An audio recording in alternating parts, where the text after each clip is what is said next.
What's up, designers and decorators? It's Timothy. I hope you do. I hope you all are having a fantastic week so far. It's Monday. My brain is fried. As you can tell, I'm stuttering. You just witnessed me having a stroke. No joke. So, what we're going to talk about right now is the scope of work. There's two of them, believe it or not. And I believe that there's two of them for each designer because you have the scope of work for you as a designer, and then you have the scope of work for the GC. Now, if you're not working with the GC, obviously there's one scope of work, or if you don't want to do this, then you don't have to. It's all up to you. The great part about what we do is that you own your business. And so whatever I say is just advice, and that's that. You could do whatever you so wish to do. So here's what I mean by two. Scope of work for interior designer. You really need to be specific with both scopes, and I'll give you an example of that. But let's kind of backtrack and talk about what those two different scopes are. So for the scope of the designer, it is what you are doing in the project that is very specific to that project. Now, we're not talking about scope of service. Scope of service is like, yeah, okay, great. You have, a package, and the package includes a living room and a dining room and a master bedroom and sourcing furniture, and then maybe it comes with like, a floor plan layout of the furniture. That's a scope of service. That's not really a scope of work. Now, let's give you an example of scope of work for interior designer. Living room design, which entails 3 selections of the following furniture: sofa / and or sectional, coffee table, side chairs, 2 side chairs, area rug, accessorize, credenza, TV console. But also get detailed into how many selections of that, because I'll tell you what, I've messed up a lot in the past when I first started. I never specified an exact amount of times I'm going to allow my client to revise that. The problem with this on a flat rate designer is that you really have an issue when it comes down to losing out of hours. If you're an hourly designer, then you don't have to worry about the scope of work, but it is kind of still important to get detailed, because then, let's say, for example, you charge more for your client to go out shopping, you should indicate that in the scope of work, like X amount of hours to go shopping, which is covered in that scope. So now this kind of scope of work really only kind of follows on a flat rate designer level, because as a full-time hourly rate designer, you don't have to worry about specifying a scope as much because of that factor that they're paying hourly. So now you have the scope of work as the designer as your own, and specify exactly what you're doing, how many selections, and I do 3 selections of each. So 3 designs for your living room, which encompass ABCXYZ furniture. And that way, because I'm flat rate, based on X amount of hours, if my client ventures off and says, hey, I like these 3 selections, but I want you to do more, then I know I can bill her hourly. And then it converts to an hourly contract. Now, the scope of work for the GC, this is extremely important because you're going to be the hero in this sense. When you scope out the GC's work, you don't necessarily need to know everything about being a general contractor to know what scope of work. I mean, even if you've done one project with a GC, you'll know that there's demolition.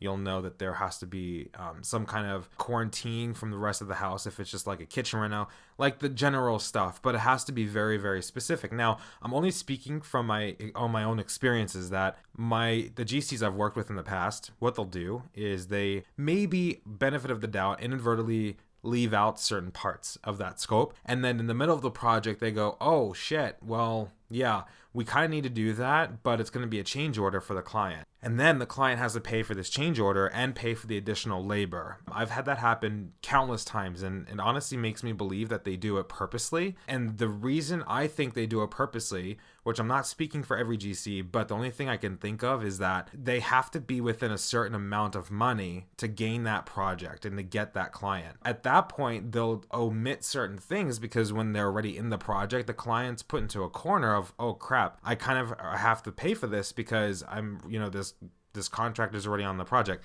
Of course, benefit of the doubt, I know all GCs are not like that. Maybe I've just had really bad luck with that. So, use this information as you will. So with the GC, I get as detailed as this. In preparation phase, which is, quarantine the kitchen, since I'm kitchen and bath, quarantine the kitchen from the rest of the house, to include, drop cloths, plastic, covering all AC vents, just making sure you outline that. Prepping even goes to ordering a dumpster and making sure that the dumpster's there for the demeanor of the time that demolition's happening. And then the next part would be demolition. So demoing what? Using the kitchen as an example, demoing the cabinets, the countertops. What's happening with the existing appliances? What's happening with existing finished electrical or finished plumbing? And is any of that being kept? Because during demolition, the crew is just gonna fucking rip everything out. And if you don't specify that you want to keep the garbage disposal because it's brand new that your client just purchased 3 weeks ago, they're going to toss it without any second thought. Some GCs have caught that. Like, they'll know that it's a newer and they'll ask. But if you don't specify, then they can throw it out. The other problem with this, too, for the GC, is if you specify that and they throw it out, and all three of you, your client, and your GC all agreed and signed off on that scope of work, you cover your ass on the liability if that GC throws out that brand new garbage disposal, because you've indicated in that scope of work to save it. So that's another thing, is indicating what to save and what to throw out. Then even going further into installation of what? ABCXYZ, who's providing all this material? How is all the material getting to the house? Are you telling the GC to go pick up the material from will call? Then the GC is going to have to charge for that. Are you getting it delivered? If you're getting it delivered, the GC knows that he has to be or she has to be at the house during that delivery time frame. And so there's a lot of factors that go into it. And the more information and the more detail you get with those scope of works, the better it is for you, because you are going to look like the hero to your client because you've caught a lot of stuff before the project even began, saving them a ton of money for throughout the project. Then on top of that, like I mentioned a little bit, you have to get that signed off on both your client and your GC. Have a meeting with all of them and literally devour that scope of work and tell the GC, look, we need to make sure every little detail is included.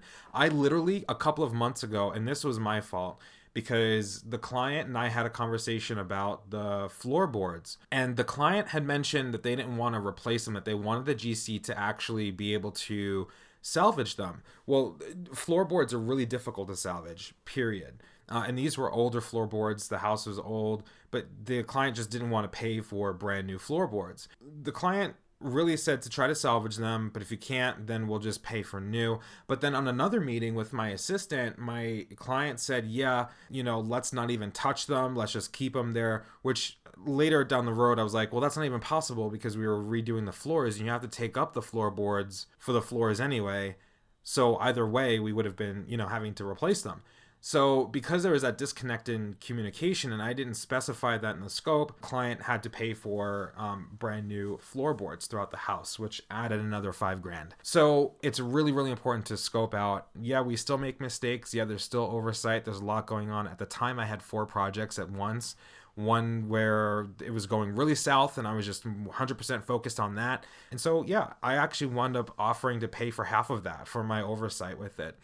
Yeah, with scope of work, it's really, really important to get as detailed as possible. Whatever detail you feel is necessary, just put it in there. Even if you don't feel that maybe it's relevant to the GC or the client, whatever, to just put it in there to save your ass in the future. Without further ado, I'm going to put a scope of work example on the website. It'll be up shortly. Definitely go check it out. Download it. It's free to download. Definitely also check out indema.co, indema.co, industry's only and first unified platform for interior designers. We are going to be changing prices in January. So right now is the best time, the cheapest time to get on board with a project management tool, as we are grandfathering all of the designers that are on the current plan when the prices change in January. They're going to be increasing by, I believe, $20 per plan.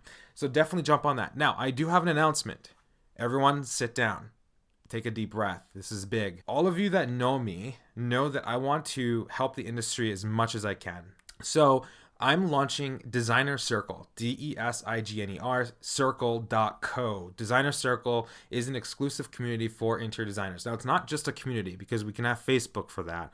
Designer Circle is a group of benefits for designers. Now, benefits meaning there is a community where we can all talk as designers in a safe space where you can ask questions. We do have sourcing help where we have a purchasing agent who can help you source material or furniture and also get pricing for you. We also have the ability to do resources and downloads. So similar to how IDC has downloads on our website, it's going to be the same thing, except everyone can share all the downloads that they have. If you need a contract download example for sure it's going to be up there, where you could even talk about those downloads and bounce ideas off of each other.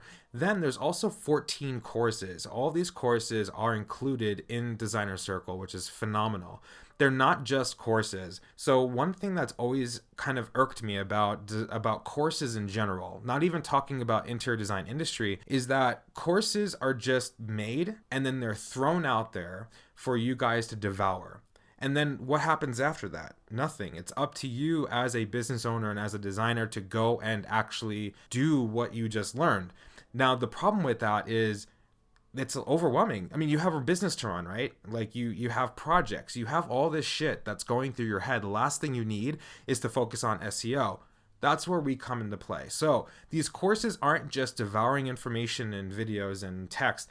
It is literally allowing you to devour that information and do a group workshop to help you actually do the work, to guide you in doing the work, like SEO, for example, pulling your SEO report of your website, looking at the flaws and what can improve, and then showing you and telling you and teaching you how to actually do that. And then there's that hand holding that actually helps you do that. And so it's a huge, huge thing because, like I said, a lot of these courses out there just throw the information. Yeah, there may be like live courses, but are they actually helping you and guiding you through that process of, hey, let's talk about pricing. Okay, great. Now go and create your pricing plan. Bring it back to me. Let's talk about the pros and cons of those pricing plans. Let's talk about the market where you are and if those pricing plans actually work. Let's talk about your other designers that are in the area and what they're charging, and get feedback from that information. And so that's a huge part of the courses. And then on top of all of this,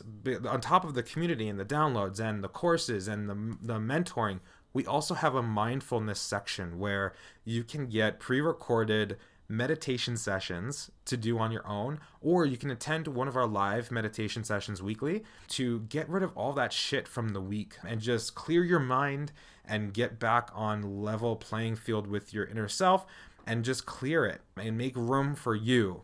And then on top of all of that, throwing some more shit in there, there's also live office hours.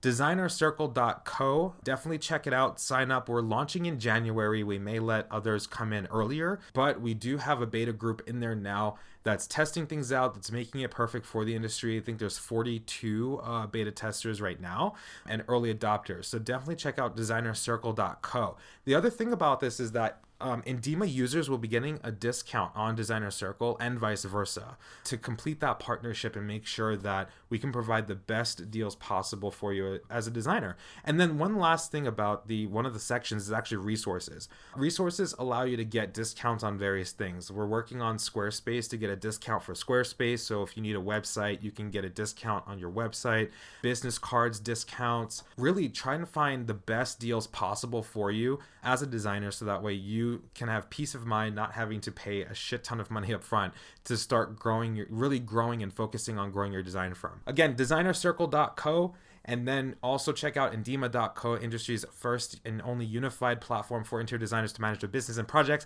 Vision boards were just launched. I'm so excited about it. Definitely check it out. 15-day trial. Always and forever, reach out if you have any questions. Timothy@theidconsultant.com. I love you all. Thank you so much. Namaste.